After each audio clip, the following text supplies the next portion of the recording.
He served as the director of the Jaffa Youth Movement. He was elected member of the Tel Aviv Jaffa City Council representing Jaffa. In 2019, he was elected to the Knesset. He's no longer in the Knesset, but he is the chairman of the Balad party, the main non-Zionist party in Israel.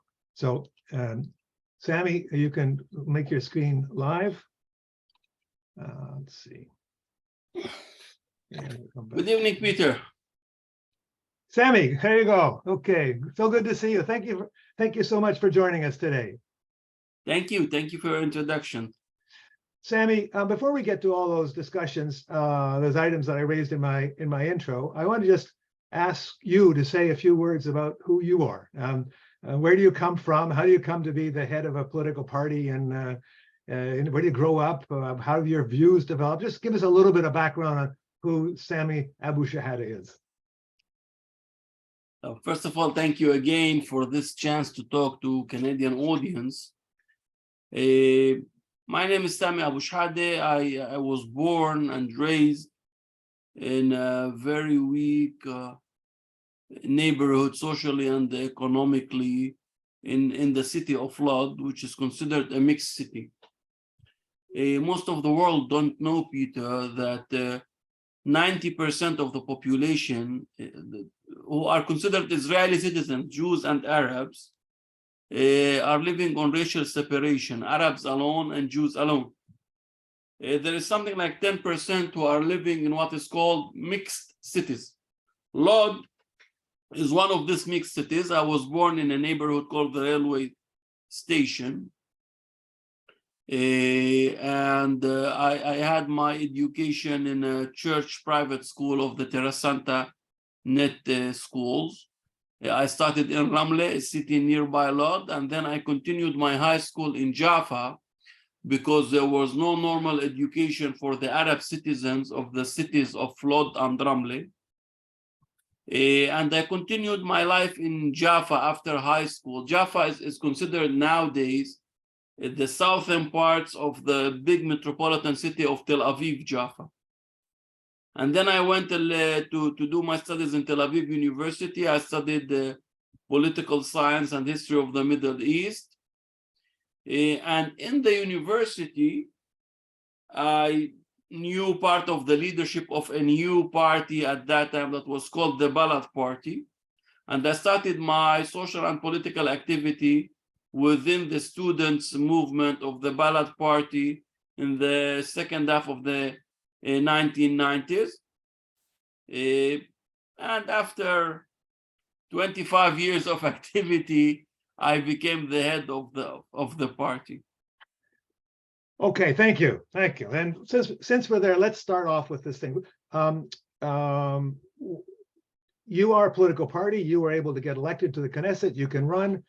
How does that square with the notion of Israel being an apartheid state? If opposition groups, in particular, Palestinian group, was able to organize and run and so on, compete electorally, how does that square with the notion of apartheid? Doesn't that seem to say that it isn't apartheid after all? Well, first of all, to put the apartheid discussion into context, Peter, in order to make it a normal discussion, an objective discussion at least, people should be at least be ready psychologically to think that this thing could happen. Okay, that theoretically it could happen. What could happen? Sorry. If someone does not believe that Israel could be theoretically also an apartheid regime, then there is no need for the discussion. Now, if you pick any definition of the term apartheid, you would see that this definition suits the case of the Palestinian citizens who are 20% of the population living within the state of Israel as Israeli citizens. And the most well-known definition is that when you have a political regime, a political system that deals legally differently with different groups. And this is what's happening with Palestinians all over historical Palestine, including the Palestinian citizens of Israel. Now, you have a very good question. If Israel allows us to be elected for the Israeli Knesset, for the Israeli parliament, how can we still claim that there is apartheid? Because in anything that you check within the state of Israel, you see gaps and you see discrimination, which is clear in everything that you check. If you see any topic, if you want to deal with sports in Israel, cultural activity, transportation, not just politics, the way people usually think about it. And then you do comparison between the Jewish majority and the Arab minority, you would see that the Jews are doing better in everything. Now, how can we explain this? If this is a liberal democracy, you have two groups, a minority and a majority.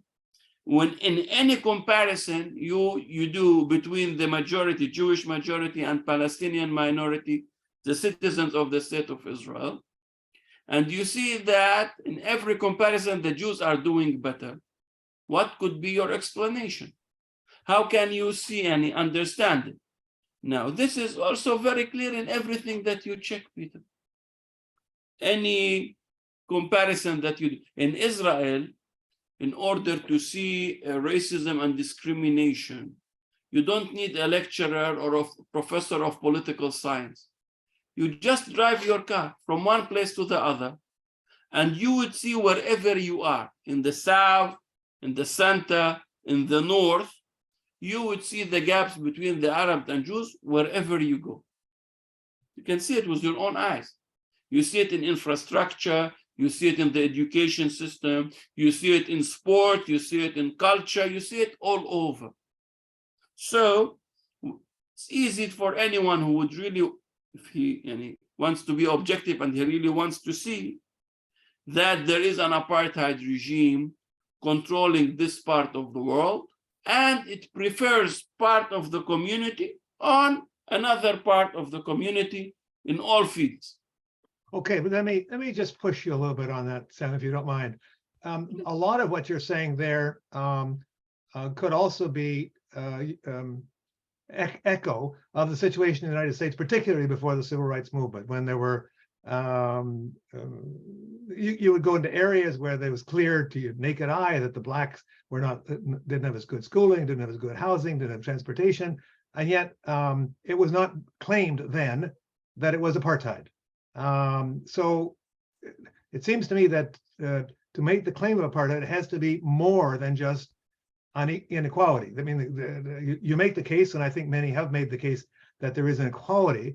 What makes it possible to call it apartheid? What would prove apartheid? I think you'd have to show that, first of all, that there was intent and there was systematic. Go ahead, sorry. Few things. First of all, it's not a marginal thing. In equality in a state that claims democracy is not a marginal issue. Equality is the essence of democracy. And if there is no equality between the citizens, and you check it after 75 years, and this inequality exists in all fields of life, it means that there is something wrong in the system. Still, this does not say that you can call it apartheid. Then you go to the legal system, and you see that there are 60 discriminatory laws within the state of Israel that affects the life of Palestinians. One of them is the most important law in any state, Peter, the citizenship law. Israel claims or sees itself as the state of the Jewish people. Now, we are not Jews. We are the indigenous Palestinians who are living within the state of Israel. We are the indigenous people of this part of the world. And we were here before 1948, before the establishment of the Israeli state. In our case, we did not immigrate to Israel. Israel immigrated to us. Then the Zionist project established it as a Jewish state on the ruins of our people and on the ruins of our state.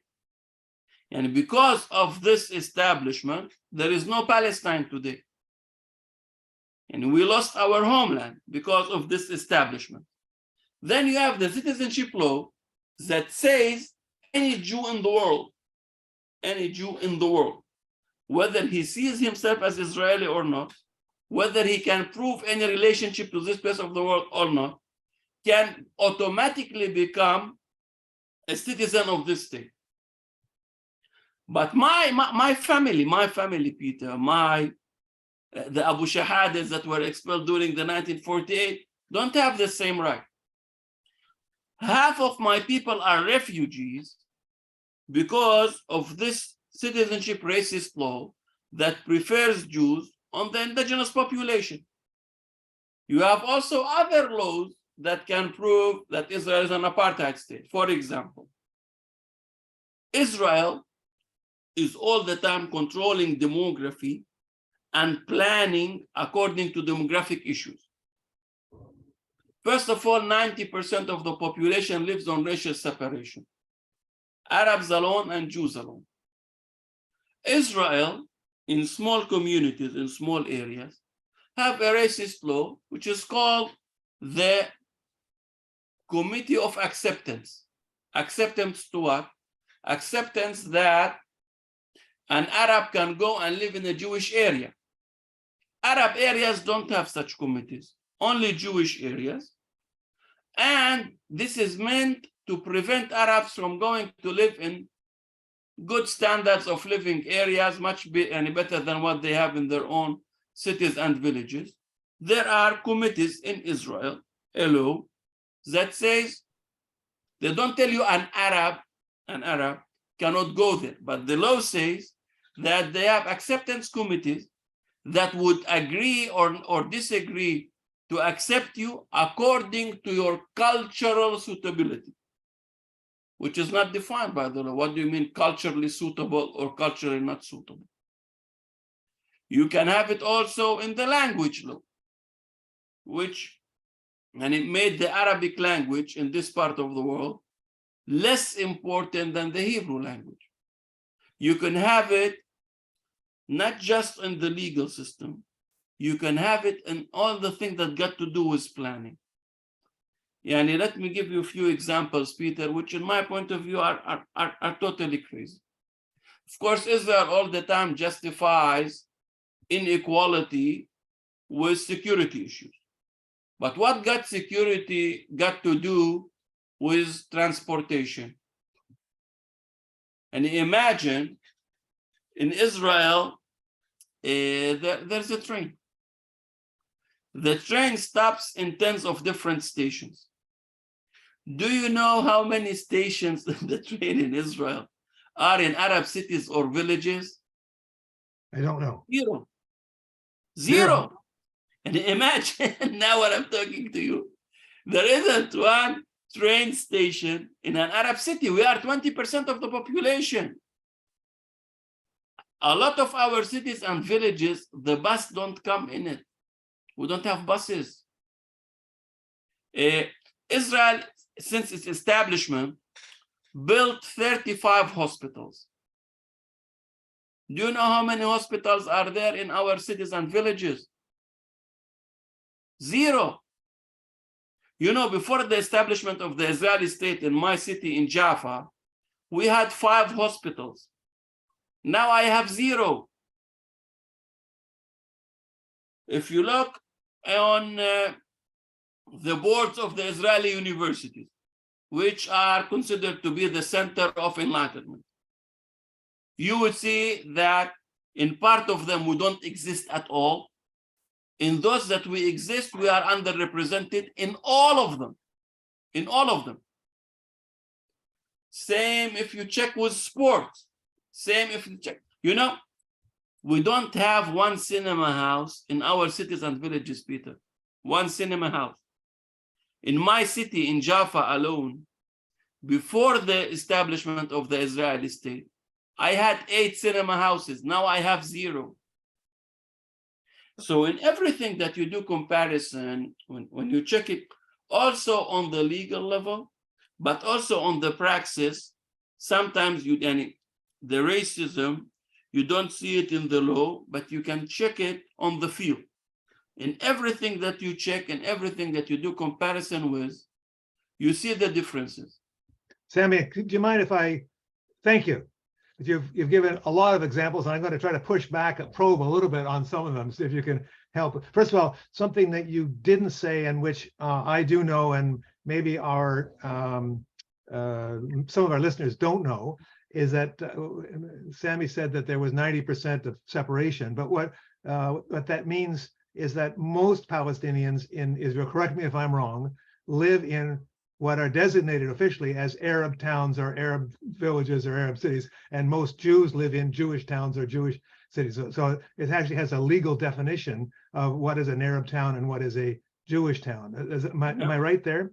Now, you mentioned that you are not just right, Peter. We are 20% of the population. We are living on 3% of the land. That's all. They make it sound a bit like a Canadian reserve situation, sort of. But you mentioned something that the railways, you said, don't stop in any of the Arab towns or cities. Yeah. If I were to ask an Israeli planner, couldn't he or she say, well, the Arab towns are got lower population, or they're not in the appropriate places, or they're in mountains, or, I mean, there must be some justification that they would, or do they not care? What would be, when you raise this, you've probably raised that in the Knesset. What do they say? Well, there are different kinds of racism in the world, Peter. One of the worst kinds of racism, in my point of view, is that when the other becomes totally transparent, you simply don't think about him. It does not exist. It doesn't come to your mind that he needs a train station. Now, if you think about the objective reasoning, it cannot explain this situation, Peter, because the Jewish areas that have train stations, in a lot of cases, are much smaller than the Arab neighbor. And if you look on the south, the train stops in a small Jewish area called Lehavim. Before Lehavim, there was a very big Arab city, very close to Lehavim. It's their neighbor. It's called Rahat. But those who planned it did not think that the big number of people in Rahat needs a train, but the small people in Lehavim do need a train. Same if you do the comparison between a lot of other areas from south till the north. I remember traveling north and noticing that there is no train station to the largest Arab city in the north, which is Nazareth. There's no train. I don't know where the train station is. You can't get there by train. Yeah, but for example, the Jewish areas beside Nazareth, like Afule, when they planned the train for there's a train station in Afule, for example, which is smaller than Nazareth. Well, I'll give you another example. You mentioned Nazareth is the biggest Arab city, okay, between 80 and 90,000 people. Israel lately, in the last decade, okay, let's say that in history it was different. Let's take something very new. In the last decade, Israel became a very important state of natural gas. And they are using the natural gas to develop different industrial zones. Nazareth is the biggest city in its area between Arabs and Jews, okay? The natural gas came to 4 different Jewish areas beside Nazareth, but the same planners did not think that Nazareth also needs natural gas to develop an industrial zone. So you have this natural gas run and subsidized by the state, coming to 4 different areas very close to Nazareth, to Migdal HaEmek, to Afule, to Tzipori, and from the area, and from all over, but not to Nazareth. When I was a member in the Knesset, when I was in the energy ministry, I told them, Israel now built a new net of pipes that will bring the natural gas to all the important industrial zones. How did it happen in the last decade that all these enlightened planners never thought to develop one industrial zone in an Arab area? One, we are 20% of the population. By the way, in order to develop this net of pipes, they confiscated part of the Arab land. So it's running in our land, but you don't have one station in an Arab city or village. But it's the same with everything that you check, Peter. Okay. Let me come back on the hospital situation. You said that there are 40 hospitals now in Israel. I think you said that 40 hospitals, and that 35. Okay, and that none is in an Arab town. Yeah. But the Palestinian citizens of Israel get to go to hospitals anyway. They get the medical service, right? They get to Yes. So what's the problem?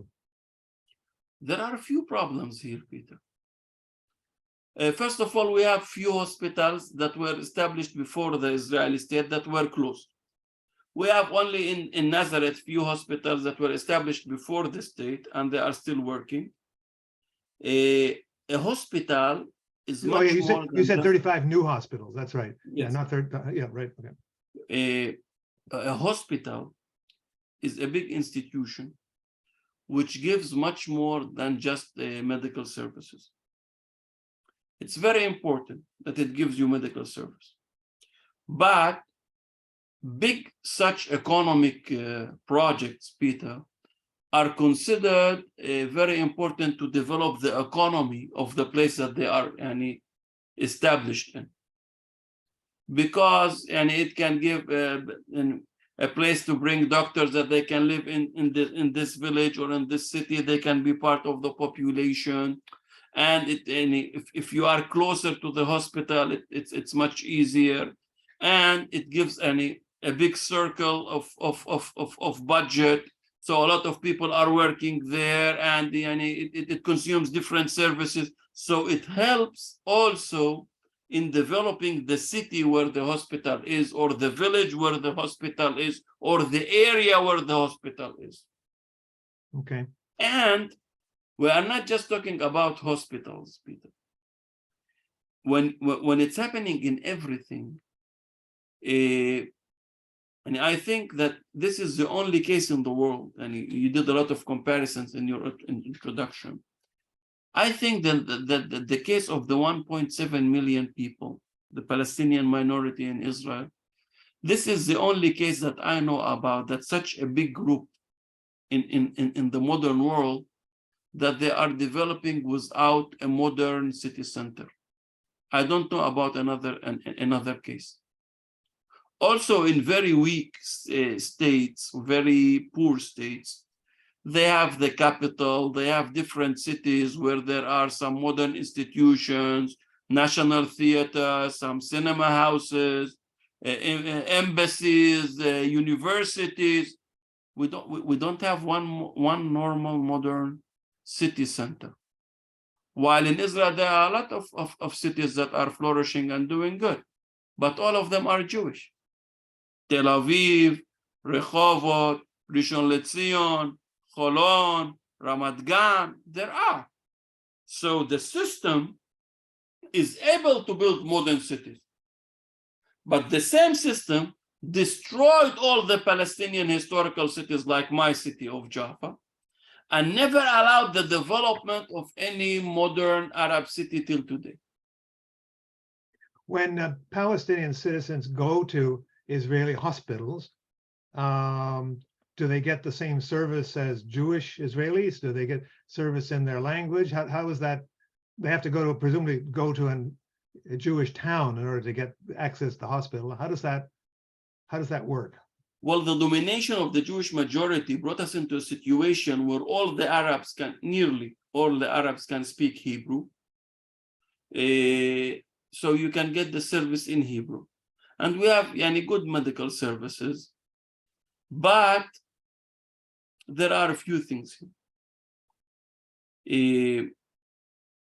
The racial separation situation, Peter, gives you a feeling as an Arab Palestinian citizen that all these institutions are not yours. They don't belong to you. You feel it as a stranger when you go to this hospital into the Jewish city and people look on you differently.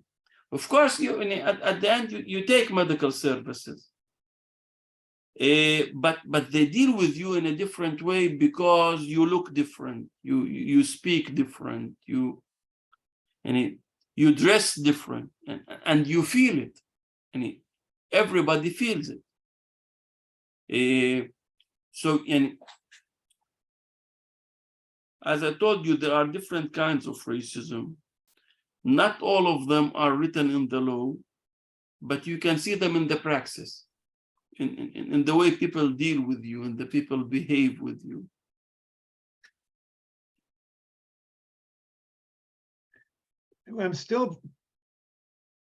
You're making a strong case for discrimination and broad-based racism. I think I've traveled enough that I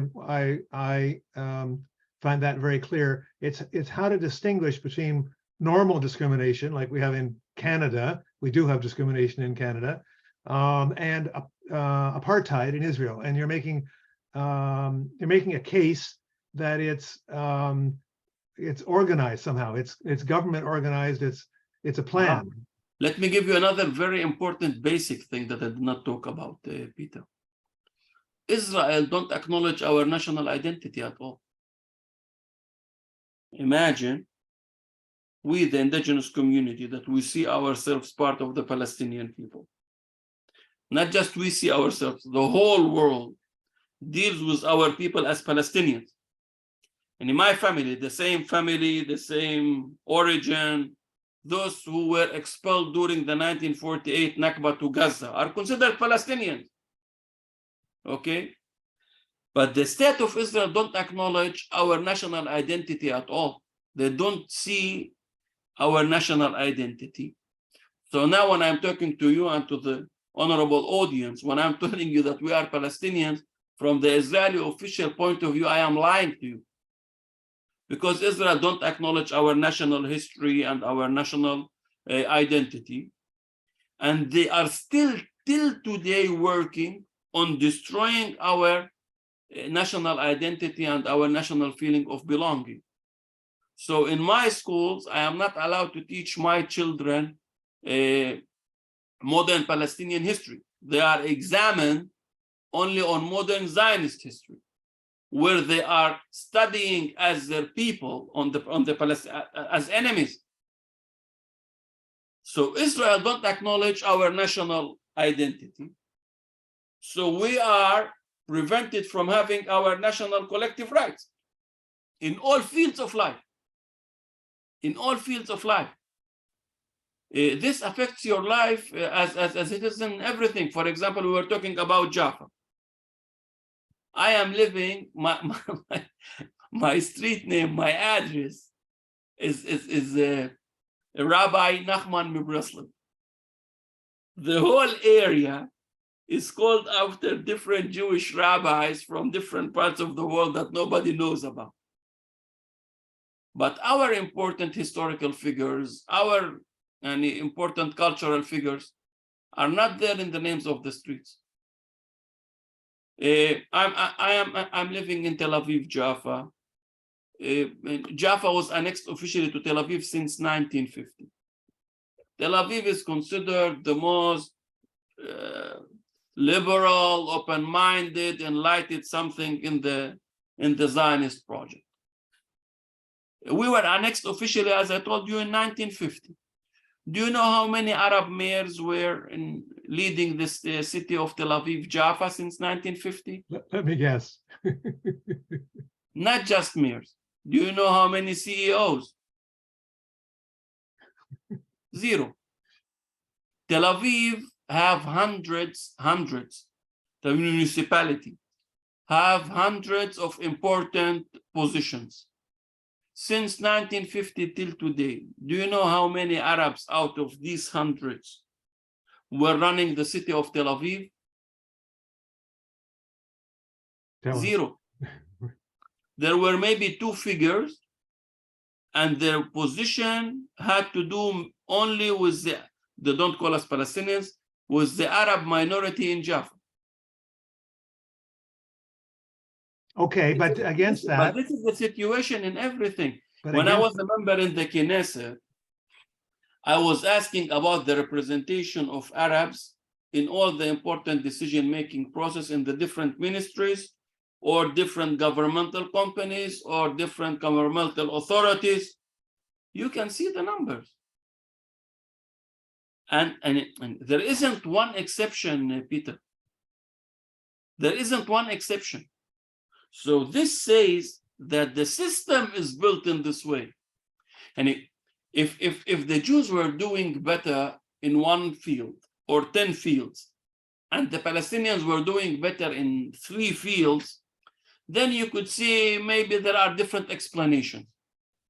one But example, when in everything you check, the Jews are doing better, and the Arabs are underrepresented in everything, it says that the system is built in a way to keep this Jewish supremacy. one example that comes up often in Canada is that there are lots of, in Israel, there are lots of Arab or Palestinian doctors, lawyers, nurses, pharmacists, and so on and so forth. And it's put forward as a kind of evidence of the fact that a hardworking Palestinian in Israel, if he or she wants to get ahead, can do so. How do you respond to that? Is it, first of all, is it true? And how do you respond to it? First of all, it is true. Second is, what does that got to do with democracy? Families worked very hard in order to help one of their children become a doctor. Big numbers, by the way, learned abroad, not in Israel. Israel is making a lot of money out of that. Palestinian minority are investing fortunes, all of what they have, to raise doctors in all over the world, in Italy, in Romania, in Russia, in Jordan, in Palestinian West Bank universities. And these doctors are coming back to Israel as doctors. Israel is not investing anything in them.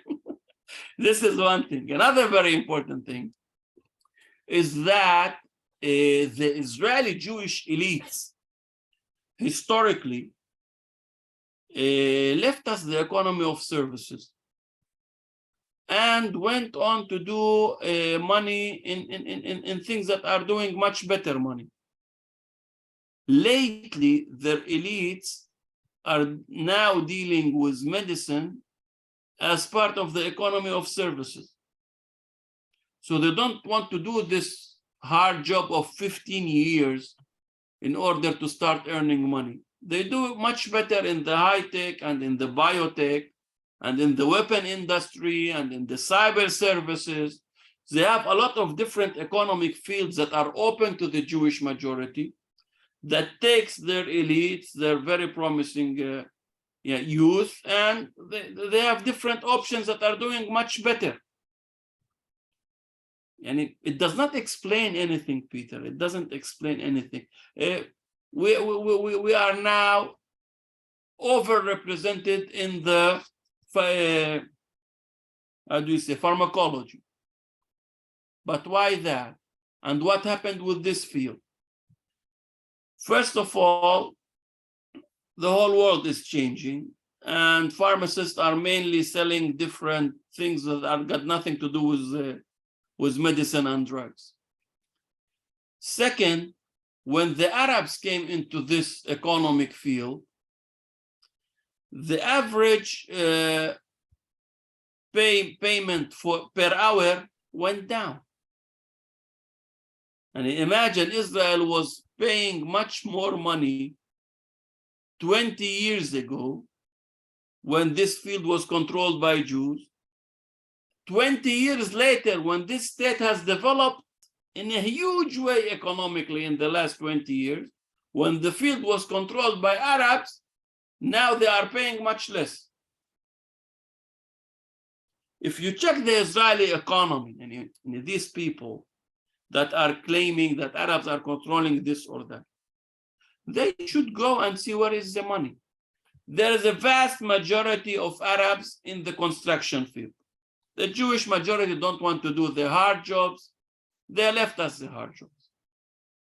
But who is controlling the serious money in the construction field? big Jewish investment companies. But we do the work. Sami, Same with the cars, for example. Most of the people who works in fixing cars, or a lot of them, we are overrepresented also in this field. But who is controlling the money in the cars, import companies, and in the serious money in the car in any economic field? Big Jewish companies. Same with everything. Sami, thank you. I'm going to now remind people that if you want to ask questions or challenge, if you have something you're not convinced by what Sami has to say, please raise it. I don't really need people to say they agree with them. It's much more interesting and useful to have people who are not completely convinced. I will say, Sami, about the doctors and pharmacists and so on, while I'm waiting for questions to go in the Q&A, I do remember Jonathan Cook pointing out that at a time when Jews in Europe were excluded from many areas of work, they went into medicine and law and so on. And now it's kind of a reversal of fortune, as it's more difficult for Palestinians in Israel to go into engineering or those kinds of fields. That medicine is one field that an enterprising and hardworking young Palestinian can get ahead in. So the first question I'm going to come. The first question is about Celeste asks about the big protests in Tel Aviv recently. We saw 80,000 people, we were told. Do you think they're going to make a difference? Will they make a difference at all? And will they make a difference for Palestinians? Is the question I'd like to ask you. First of all, it's going to make a difference. I'm quite happy with this any political mobility which is happening, because in the last 15 years, the control of the extreme right in Israel in everything has nearly killed any serious political mobilization. So it's important what's happening. But the issues that they are struggling for will not be helpful for the Palestinians. Why do you say that? I'm going to tell you, because within the state of Israel, in the last 2 decades, Peter, the society and the political system deteriorated very fast towards extreme right and fascism. Out of the 120 members of the Knesset, there is between 80 and 90 that defines themselves in being in the political right. Now in Israel, when you say right or extreme right, what you mean is those who have more extreme positions towards everything which is Palestinian, regarding Palestinian citizens of the state of Israel or the Palestinian people in general. And you have ministers inside the Israeli currently government and the one before it, okay, that deals with the Arab Palestinian citizens as enemies. They say it. It's not that they hide it, they say it. And this extreme right is controlling the political discourse. Unfortunately, there is no other political alternatives. Those who are against Netanyahu, they are against Netanyahu the person, but they are not against Netanyahu's policies. And if you compare what happened with the government that was before, headed by Bennett. Who was Bennett? Bennett was the CEO of the Israeli settlements. So the man is not different, he does not have different political agendas. Does Gantz have any other political agendas, or Avigdor Lieberman, does he have different political agendas than Netanyahu? No, they don't. Unfortunately, there is no serious political discussion within the different political Zionist parties. There's a kind of consensus against everything which is Palestinian. On the margins, there was the Meretz party that, like the Balad party, they were not able to be represented in the parliament now because of the very small population that supports them. And it does not exist anymore. It's important that there is political mobilization. It's important because things can deteriorate to much worse. This is the direction now. But from the Palestinian point of view, it will not be helpful because, unfortunately, there isn't a serious Israeli political party which deals with the Palestinians as equal citizens and want to give equality or something like that. There's no Israeli political party that agrees with equality between Jews and Palestinians. Is that correct? Yeah, between the Zionist left and between the Zionist right. Okay, let me give you an example. Nowadays, the most extreme thing in the Israeli political system is called Itamar Ben-Gvir. 15 years ago, the most extreme was considered Avigdor Lieberman. Okay? So I remember at that time, Benjamin Netanyahu was a minister in one of the Israeli governments, and he claimed that the serious security threat on the Israeli state and society are not the Palestinians who are living in the West Bank and Gaza, but the Arabs who are living as Israeli citizens. And imagine that the Minister of Canada will come and say that from his point of view, 20% of the Canadian population are the biggest strategic threat. So this crazy racist sentence did not do anything, but there was a discussion in one of the Israeli news. They brought someone who was considered at that time extreme left, Dr. Yossi Beilin, and someone who was considered extreme right, Avigdor Lieberman, to discuss this racist sentence of Benjamin Netanyahu. Of course, they did not call it racist sentence. So Lieberman said that he totally agrees with Netanyahu. He knew that before him. He sees these Arab citizens as something dangerous, and he has a political plan to transfer them. Okay, a minister that talks about transferring 20% of the population as a legitimate political discourse. Transfer means expulsion, right? That's a transfer. Expelling, yeah, expelling. Yeah. But then what did say Mr. Extreme Left, Dr. Yossi Beilin? He said that he agrees with Lieberman and Netanyahu on the problem. He disagrees on the solution, which means that also Mr. Extreme Left deals with us as a problem only by our existence. There's a couple. I remind people that I'm trying to pick up questions in order from the Q&A box. The next one is about the nation state law, and it was passed in 2019 or so. 1918. What has been, just remind people, the nation state law declared that Israel was the state of the Jewish people and only the Jewish people. What have been the consequences for you as a politician or for Palestinian citizens of Israel? Okay, this basic racist law, it totally ignores our existence and totally ignores our right in our homeland. And it says that self-determination in all historical Palestine, not just within the Green Line, in all historical Palestine, is exclusive only for one group, the Jewish group. All Palestinians don't have this right, according to this racist law. The problem is that this is not the only racist law. There are a lot of different laws. What is happening, and this is, I think, this is the most dangerous thing that is happening, Peter, that the atmosphere of these laws that are coming one after the other,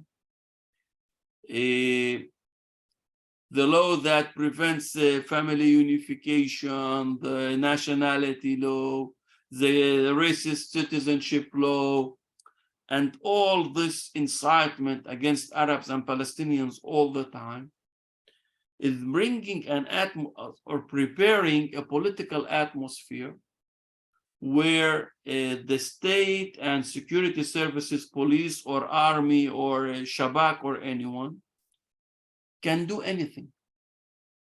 Also, without a need for law for that. For example, lately they were discussing a racist law that says doctors or any people that is giving services can decide to give the service or not according to their conscience. For example, if you are a religious Jewish doctor and you don't want to give health aid to a homosexual, you are allowed to do so. Of course, this law did not pass yet in Israel, but the fact that it's being discussed made it legitimate, and already people who are racist are doing it as if the law already exists. This new atmosphere of this fascist society is affecting everything in the state of Israel. The discourse of Jewish supremacy, Peter, is considered totally legitimate. That the Jews are better than the rest of the human beings. They deserve more. And it is something in their blood. And this very dangerous discourse is controlling everything. It's affecting the minds of people, and it's affecting their daily behavior. And unfortunately, it looks legitimate, and there is no serious Zionist party which is challenging this supremacy way of thinking. You've partly answered this next question, but maybe give a short answer. How do you respond to the claim by Zionists that there's no apartheid in Israel because there are Palestinian Israelis in the Knesset, judges in the Supreme Court, and doctors, and so on and so forth? What would be a short answer to that one? They should just read the definition of what is an apartheid, and then they would see that any definition that they are going to choose suits the Israeli case. That's all. And the discussion on if there is an apartheid or there is no apartheid should not be working according to their wishful thinking. There are different definitions in political science on racism, on discrimination, on what is apartheid. A political system which is dominated by one group and serving more one group on all the others, okay, this is an apartheid. This is apartheid, okay? And this is what's happening in the Israeli case. Whenever you do the comparison, you see. My understanding is that while it is true that there have been some Arab or Palestinian judges in the Supreme Court, there haven't been very many. It's been pretty rare, I think, in the history of Israel. Maybe I'm wrong there. I think there's only been one or two. There were two. Yeah. Okay. Paul Tetrod asked a question about Balad. What Balad's main line is, and how you put forward during the election time. We established the Balad Party after the Oslo Agreement in the second half of the 1990s.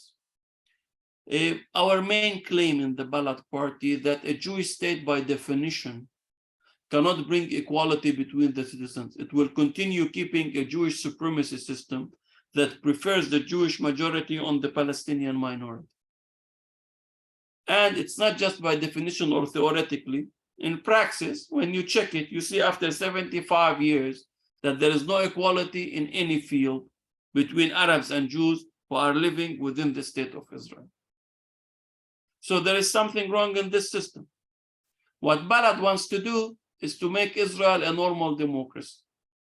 Our main issue, our main motto is to bring equality between the citizens. We say that in theory and in praxis, the Jewish state failed in bringing equality between the citizens. The solution that we are giving for this is to make Israel a normal democracy, to change Israel from a Jewish state that wants to keep Jewish supremacy into a normal democracy. We call it the state of all its citizens. The state will be neutral in this case. It will not prefer someone on the other because he prays like a Jew or like a Muslim, or he does not pray at all. This is his problem. It's between him and God. The state will be neutral. Citizens will be taking the rights according to their citizenship, without preferring anyone on the other. We, in Balad, we fight to make Israel a normal democracy established on the, what we call it, justice and equality for all the citizens. Now, in the last election, though, you got booted out of the Knesset. So yeah. What Lieberman has done before, a few elections ago, he wanted to bring all of the Arabs out of the political system. So they raised, how do you call this in English? It's a minimum. He raised the minimum that you need in order to, and you need at least to bring 4 members of the Knesset of the 120 to be represented. This, of course, first of all, affected the minority. We are 20% of the population. This affected the minority. And because of apartheid and because of racism and discrimination, also politics in Israel is divided in a way that people don't vote according to ideology, according to a political thought. In Israel, people are working like tribes. Jewish Sephardic community votes for Shas. Jewish religious Ashkenazi community votes for the religious Orthodox parties. Jewish Russians vote for Lieberman. Arabs vote for the Arabs. So this affected also our ability to be represented. We had 140,000 voters. Compared to the number of the population, this is huge. We had something like 30% of the Arabs who did vote in these elections. Still, we were not able to be represented in the Knesset. But we are continuing our struggle. This unjust situation will all the time bring those who believe in justice and equality to fight against it. This is what we are doing in the Balad Party. Another question here that's been raised has to do with Palestinians who are evicted from their homes or their home. Are Palestinians evicted from their homes in Israel? Do their homes get demolished in Israel? And if that happens, where do they go? Do they go to UNRWA refugee camps? What happens? Okay, very good question. The most important resource is land. Our lands were confiscated not just during the war, also after the war. We were put under military control between 1948 and 1966. Millions of dunams of land were confiscated from the very small minority that were able to stay here after the war, because during the 1948 war, the vast majority of our people were expelled during the Nakba, and they were prevented to come back after the war. After the ceasefire, Palestinians that were expelled from their homeland were not allowed to come back to their homeland. So till today, they are refugees. After that, Israel in the 1950s, 60s, and 70s confiscated the vast majority of our land. Now we have something like 3% of the land. Also, in this 3% of the land, a lot of people are chased. Like, for example, there are in the southern area, which is called the Negev Desert, something like 300,000 Arab Palestinians. Peter, 100,000 out of them lives in what Israel called unrecognized villages. People living as Israeli citizens in the year 2023 are living without basic infrastructure, no normal water supplies, no normal electricity supplies, no sewage pipelines, nothing, okay? When you look on them on the map, you see that they don't exist at all, 100,000. Others in the Negev Desert, there are house demolitions all the time. Every year, they destroy thousands of houses. And what happens to people? That these houses were built illegally. But in the same time, there are no master plans in this area that can allow them to build legally. So we don't plan for ourselves. There is total control of the Jewish majority in all the committees of planning in the state of Israel, also in areas that have Arab majority. So they plan for us. We are not allowed to plan for ourselves. They don't give us master plans in order that we can build according to the law. Then they punish us by destroying our houses, claiming that we built illegally. And then the state also makes us pay for the destruction of our houses. And it looks totally normal from their point of view. Do you know where is the most big numbers of illegal building in Israel? No. In the settlements, which all of them, according to the international law, are illegal. Also, according to Israeli law, big part of them is illegal. And also in different Jewish areas of kibbutzim and moshavim. But nobody destroys them. Sami, we're getting close to our wind up time here. You've given us a lot of information.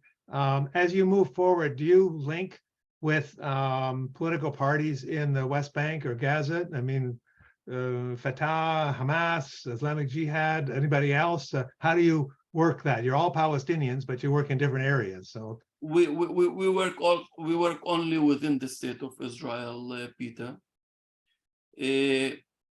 We don't have any relationship to Hamas or Jihad. And according to Israeli law, this is also illegal and illegitimate. We have some good relationships with different Palestinian academics, professors, and some politicians. But we concentrate our work mainly as Israeli citizens within the state of Israel. This is mainly our work with the Palestinian minority who are living within the state of Israel. Lately, there's a lot of discussion regarding the one state, two state solution, which is opening new horizons for the political future in this part of the world. But this needs a totally different talk. Before we summarize the whole thing, Peter, I would like to recommend the audience, because of the wrong impression of Israel as a democracy. We don't see Israel as a democracy, and we don't deal with it as a democracy because we are the victims of this Zionist project. We know exactly what does it mean to live as a non-Jew in this Jewish ethnocracy or racist system. In a very short time, it's very hard to bring you into all the complexities. What I think would be very good, very helpful, there's a very important research center in Haifa.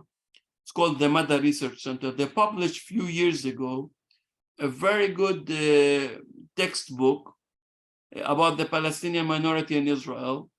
The editors were Professor Nadim Rouhana and Dr.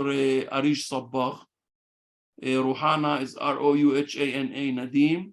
I think you can find it as a link on the internet. It's an edited book that talks about the Palestinians in Israel, politics, history, and culture.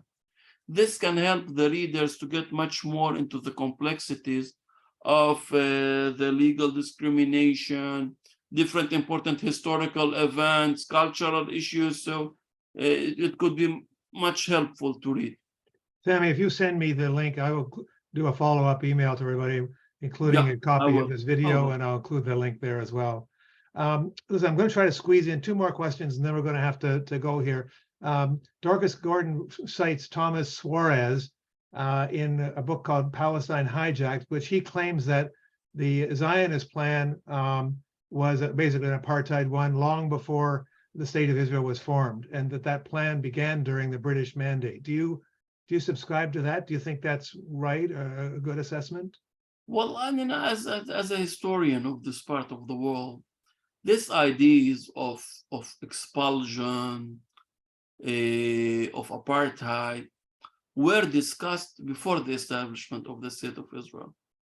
People were aware of such issues, and the first expulsion plan happened already, I think, in 1937, was the first partition plan that came after the Peel Committee in Palestine. I think the main problem, Peter, was that when the Zionist project started, there was a very, very small Jewish minority in Palestine, between 3 and 5% of the population.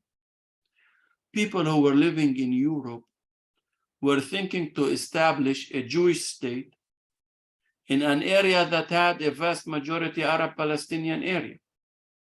Now, how could you do that without making massacres and expulsion and all the things that the Zionists find themselves doing later on? It couldn't work differently.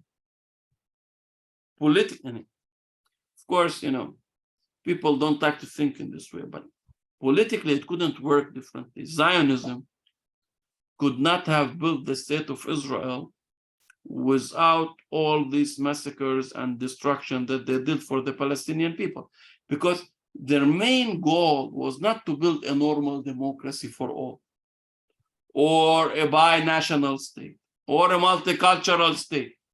Their main goal was to build a Jewish state in an area that had a very small Jewish minority. So from the beginning, there was something wrong. And this happened much before the establishment of the state of Israel. Sami, last question. Thank you. Last question.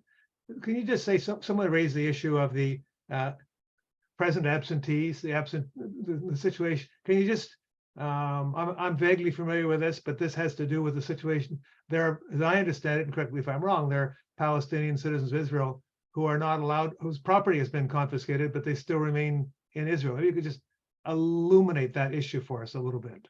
Yeah. And during the Nakba, the Zionist different terrorist gangs expelled something like 770,000 Palestinians. So the state of Israel, after its establishment, found itself rich without buying anything. And they wanted to confiscate all this property. And imagine you come today to Canada, you have everything in Ottawa. Okay, apartments, infrastructure, cars, furniture, universities, gardens, everything, without the Canadian people. And you want to claim that all this property is yours. Israel expelled the Palestinians and inherited them. Now, in order to make it legal, because modern states are legal states, they made us a law which is called the absentee law. Now, this law says Israel will run the property of all the Palestinian refugees till there is a political compromise. Now, within the state of Israel, there were 160,000 Arab Palestinians that stayed under the Israeli control. 25% were refugees within their homeland, like us, like my family in Jaffa. Okay, we became refugees inside Palestine. Before the war, we were living in an area called Tel Rish. During the war, they took us by force and put us in one neighborhood like the rest of all of the Palestinians who stayed in the area of Jaffa. In order to confiscate our property, the state of Israel defined something new. It's called present absentees. If they want us as cheap labor, we are present. If we claim our property, we are considered absentees. How was that done? These people did not stay in their same towns or cities or villages. They moved during the war, either by force or they were running from the war from one place to the other. So Israel, after the war, brought its people to count what they called neglected property. Anyone who was not found inside his property on the second that they were counting the property, lost the property to the Israeli state. The law did not say those who could not prove property. Everybody can prove. We have the papers till today. Israel knew that we have the papers. So the law says those who could not prove property. So we were expelled, and then Israel inherited us, those who were expelled abroad or those who were expelled inside the homeland. Sami, we're going to have to wind up there. I'm just going to just stay with us for just a second. I just want to share my screen with the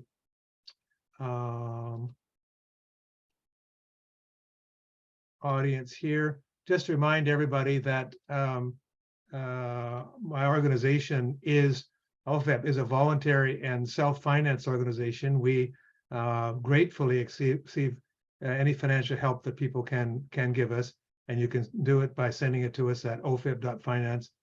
We have expenses for running webinars and so on and so forth. But that's sort of that's the end of my public service announcement. I just want to turn back to Sami and say thank you so much for your enthusiasm, your good sense of humor. Thank you. I think I first met you when you were a tour guide taking groups around Jaffa.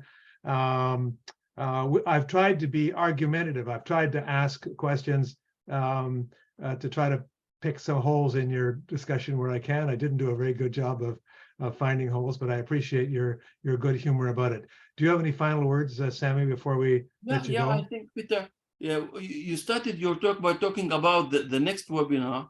I think it could be very important because it can also help people to put things more into context and also relate to what we were talking about now. This also discussion, which is a lot of the people now in the different universities are talking of seeing Zionism as a settler colonial project, not just after 1967, but from the origin. It started as such. I think the next discussion, the next webinar is also a very, very important and interesting discussion could be. So I would like to help you invite all the people to see this discussion. It can continue our what we have started here, and it also can open the mind to see things from different angles.